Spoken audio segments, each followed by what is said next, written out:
Drama konflik antara penyanyi Nindi Ayunda dan mantan suaminya Askara Parasadi Harsono kembali menggulirkan babak baru mengejutkan. Pelantun tembang Cinta Cuma Satu itu diadukan mantan asisten rumah tangga dan salah satu supirnya ke Komisi Nasional Hak Asasi Manusia atau Komnas HAM pada Senin 14 Juni 2021. Hari itu juga terungkap pengakuan mengejutkan dari mantan ART dan supirnya bahwa keduanya pernah mengalami penyekapan hingga dugaan tindak kekerasan fisik yang diduga dilakukan oleh oknum pihak Nindi Ayunda. Merasa kemerdekaan dirampas, baik supir dan mantan ART akhirnya sepakat mengadukan hal itu ke Komnas HAM untuk meminta perlindungan. Atas nama mereka berdua, mewakili mereka untuk meminta perlindungan ke Komnas HAM tentang dugaan adanya perampasan kemerdekaan dia sebagai manusia. Jadi siapa yang kami laporkan semuanya ada di Komnas. Nah, bagaimana ceritanya mereka berdua lah yang mengalami, yang tahu. Jadi biar mereka yang jelaskan seperti apa. Jadi intinya kita hanya minta perlindungan, mereka orang kecil yang sekarang kebingungan karena ada ketakutan dan sekarang mencari kerja juga lagi bingung ya. Susah, dia takut pindah-pindah sekarang. Pak Leman digebuk, dilempar piring, dan mau dicolok matanya gitu. Dan Pak Leman disuruh milih nih, Pak Leman yang mati atau Lia yang mati, seperti itu. Itu di depan mata dan kita sama-sama berhadapan. Tapi Pak Leman disuruh milih, kamu yang mati apa Pak Leman yang mati, apa Lia yang mati. Itu Februari. Terus menerus sih enggak. Tapi maksudnya ya kan itu terjadi karena saya ketahuan sama Bu Nindi merekam Bu Nindi percakapannya sama keluarga. Tapi itu kan semata-mata karena saya ingin membantu Pak Aska buat lebih baik lagi. Iya, biar balik lagi sama Bu Nindi gitu. Dan Pak Aska kan minta buat tahu lah kegiatan anak-anak di rumah, istrinya di rumah. Kan Pak Aska lagi di dalam kan. Jadi Pak Aska minta saya lewat keluarga seperti itu. Kan Pak Aska nggak bisa ngubungin saya, mungkin pesan ke keluarga seperti itu. Mau teriak sama siapa? Yang kita mau teriak sama siapa? Di situ posisi malam, di situ banyak orang itu pun keluarga dari Bu Nindi dan ada orang ART juga ada gitu. Kita mau minta tolong sama siapa? Itu di gedung atau di itu apa? Kejadian kita dibawa itu di rumah ibunya Bu Nindi.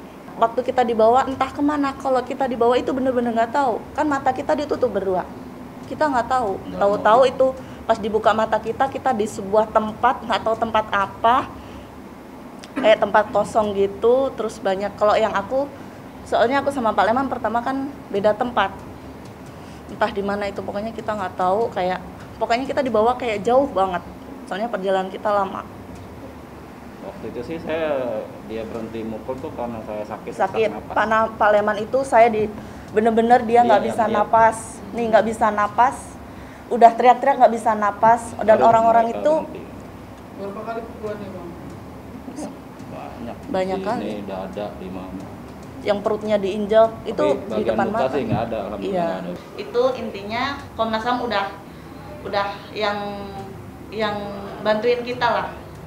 Siapa-siapanya, apa segala macam, saya udah ceritakan semuanya karena saya ngerasa di situ bener-bener orang pada ngira saya nggak disekap, saya disekap pas di situ.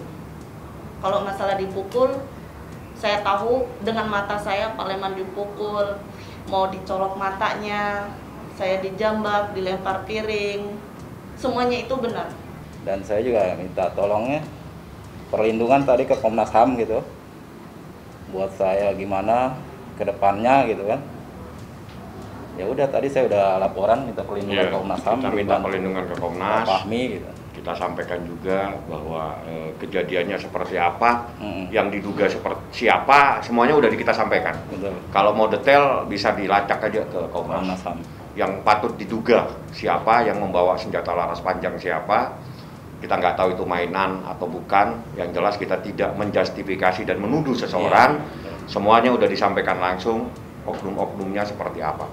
Februari dibiarkan sama mereka Kita diam. kan udah, maksudnya kita udah masih dipekerjakan. Dengan terima kasih saya dipekerjakan, masih dipekerjakan. Terima kasih saya masih disuruh, masih jalan pergi ke Padang sama anak-anaknya ibu bapak, masih dipekerjakan. Terus tiba-tiba, ya mungkin karena saya kemarin sempat kena COVID, terus saya sembuh, saya disuruh pulang. Dan saya disuruh pulang itu juga masih banyak yang menanyakan, saya pulang itu karena kabur atau saya pulang karena memang disuruh pulang gitu.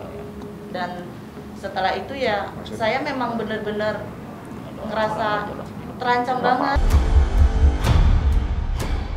Sebelumnya, mantan ART dan supir pribadi Nindi pernah menghadiri konferensi pers bersama Nindi Ayunda pada bulan Februari 2021 lalu. Di depan awak media, ART dan supir tersebut membantah bahwa dugaan penculikan dan penyekapan yang diduga dilakukan oleh oknum pihak Nindi tidaklah benar. Lantas, apa yang menjadi alasan kuat mantan ART dan supir buka suara hingga meminta perlindungan ke Komnas HAM? Dulu katanya saya dibilang menculik, menganiaya driver dan suster pribadi anak saya oleh pihak keluarganya Aska. Pada saat hari Kamis, saya mendapati suster saya merekam pembicaraan kami, keluarga. Saya, ibu, dan kakak saya sedang berbicara di dalam rumah, sehingga tertangkap tangan pada saat itu. Saya melakukan, tentu tidak mungkin saya lepaskan begitu saja. Tentu saya harus mengamankan anak-anak buah saya ini. Saya ingin bertanya apa yang terjadi gitu loh, ada apa dan bagaimana gitu loh. Dan ternyata saya membuka itu semuanya, bisa nanti lihat cerita apa yang dilakukan kepada saya. Jadi Lia ini ditugaskan untuk memata-matai saya, memvideokan saya sedang ngapain saja, dengan sama siapa, terus ngapain aja, dan disuruh mengambil surat-surat berharga di dalam berangkas saya. Itu Lia yang ngambil dan diserahkan kepada Pak Kineta, adik kandung dari Bapak Askara. Kalau mulai kapannya sih ya kurang lebih 1 bulan yang lalu. Suruh satu pertama nanyain anak-anak positif keluarga dari Bapak Askara, karena Bapak Askara lagi di sel, nggak mungkin nanyain ke saya langsung, jadi keluarganya mungkin ngasih info ke Bapak Askara. Nggak tahu juga, kalau Bapak emang udah jarang banget kontak ke saya. 2, ya nanya ibu pergi sama siapa, dijemput sama siapa, pakai mobil apa, kemana, pulang apa enggak, itu selalu ditanya. Saya ngaku salah karena saya kerja sama Bu Nindi, orang lain yang nyuruh, saya salah. Saya disuruh juga karena atas landasan bantu Pak Aska, ngeringanin Pak Aska yang lagi ada masalah ibaratnya sama kepolisian, cuma seperti itu. Tapi makin lama ya ibu tahu apa yang saya lakukan, ibu nggak terima dong. Posisinya saya kerja sama Bu Nindi tapi saya disuruh sama orang lain. Yang masalah istri saya kan katanya digosipin saya di penjara, dipukulin sampai nggak pulang-pulang. Dia merasa kehilangan dan diteror kan.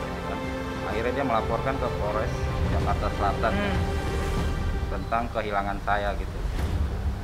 Dan pada suatu malam kemarin ya, malam saya langsung datengin aja ke kantor LBH Pekat ya. Nah di situ dia mau konferensi pers tuh. Saya langsung aja masuk ke dalam, saya panggil istri saya, ayo Bu, sini bukan urusan kita, ayo kita pulang, udah nggak ada urusan di sini. Kamu ngapain ngelaporin saya ke polisi gitu kan? Udah sampai di situ, udah kita Bapak berdebat sama istri, akhirnya dia nggak mau pulang juga gitu.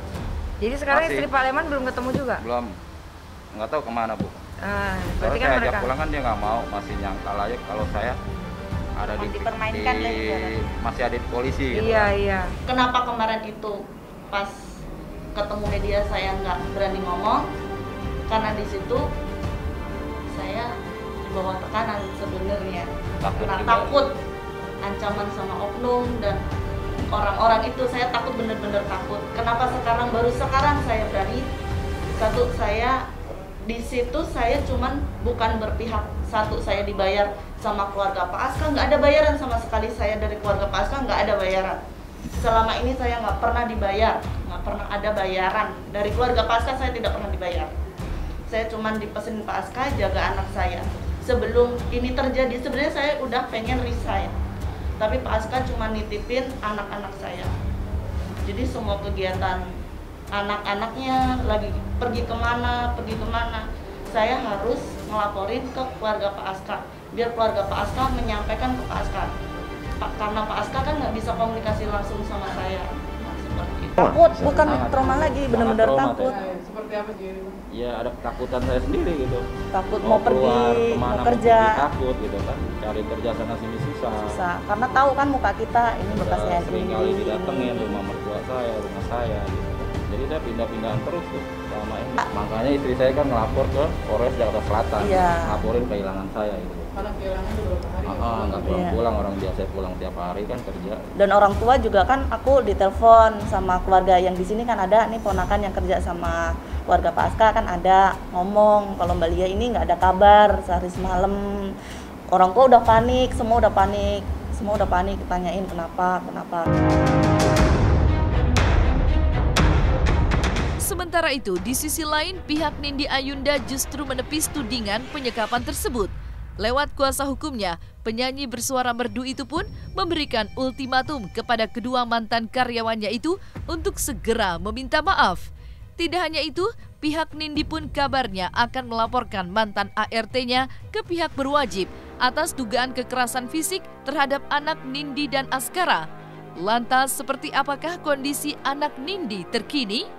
Ya, untuk kebenarannya saya juga kurang tahu ya. Kalau mereka merasa benar ya silakan aja laporkan ke pihak yang berwajib untuk segera ditangani. Dan ke mereka silakan mengumpulkan bukti-bukti terkait dengan itu. Untuk penyekapan sendiri kami berharap kepada saudara Lia untuk segera minta maaf. Karena apabila 1 kali 24 jam saudara Lia tidak minta maaf, kami akan melaporkan ke pihak yang berwajib ya, karena kami memiliki bukti-bukti dari rekaman CCTV. Kejadiannya ya waktu Lia masih kerja di Bu Nindi, sekira tahun inilah.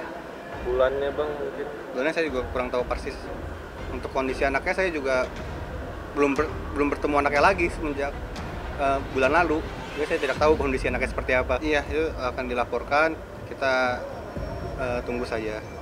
Ya pasti akan ada sedikit shock ya. Dan mungkin saudari sendiri sudah diperingatkan berkali-kali, tapi masih tetap melakukan hal yang sama terhadap anaknya. Iya, kami menunggu itikat baik dari saudari Lia. Memang itu benar terjadi, silakan untuk mengumpulkan bukti dan lakukanlah upaya hukum. Ya mungkin tadi setelah dipecat dari Bu Nindi, mungkin mereka sakit hati dan mengeluarkan statement seperti itu. Soal kelanjutan laporan Nindi Ayunda terkait dugaan kekerasan dalam rumah tangga di Polres Metro Jakarta Selatan pada Desember 2019 lalu terus berlanjut. Lewat kuasa hukum Nindi, laporan dugaan KDRT yang diduga dilakukan Askara itu sudah naik ke tahap P21, terhitung sejak kemarin, dan sudah diterima oleh pihak Nindi. Dikarenakan berkas telah lengkap, benarkah Askara dipastikan sudah tidak akan diperiksa terkait dugaan KDRT lagi? Jadi tadi saya baru mendengar kabar bahwa hari ini sudah dinyatakan lengkap atau P21, kita tinggal menunggu tahap 2. Untuk selanjutnya berkas dikirim ke pengadilan untuk melakukan agenda persidangan. Kalau sudah dinyatakan P21 ya tidak mungkin diadakan pemeriksaan lagi. Karena berkas sudah nyatakan lengkap. Barusan saya sudah infokan kepada Bu Nindi bahwa perkara yang di Polres Metro Jakarta Selatan sudah di P21-kan. Respon Bu Nindi? Respon Bu Nindi ya cukup senang karena aparat penegak hukum dapat berjalan sebagaimana tugas yang dimandatkan sesuai kitab Undang-Undang Hukum Acara Pidana. Jadi untuk itu saudara Aska masih tetap di dalam Salemba sampai adanya vonis di Pengadilan Negeri Jakarta Selatan untuk dieksekusi ke rutan, tapi tunggu setelah masa hukuman yang dijalani sekarang berakhir dulu. Tidak, persidangan tetap akan lanjut. Tidak menunggu selesai vonis. Pasal KDRT itu 44 ayat 1 Undang-Undang PKDRT, pasal 44 ayat 4 UU PKDRT.